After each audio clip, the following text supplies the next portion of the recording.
Hello guys, আমি এখন Birbhum petrol পাম্পে আছি। বীরভূম প্রাইমারি স্কুলের সামনে পেট্রোল পাম্পে আমার পার্সেল আসছে। গাইস তো দেখো পার্সেল অলরেডি। গাইস আমার পার্সেলটা চলে আসলো 15 মিনিট বাদে।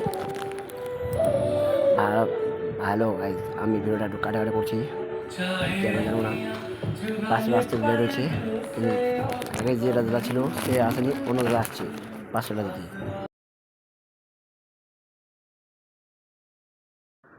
হ্যালো গাইস, অলরেডি নিয়ে আসলাম আমার বাড়িতে।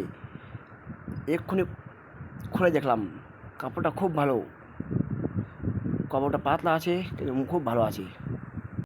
হ্যালো গাইস, আমি ভাবতে পারিনি বন্ধুরা কাপড়টা যে এত বড়ো হবে।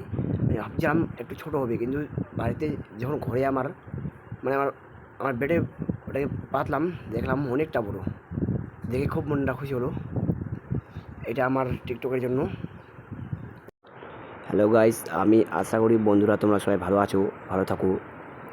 আমার পার্সেলটা আসলো, দেখতে পারলে। গাইস আমি এখান থেকে আমার ব্লগটা শেষ করলাম। Good bye.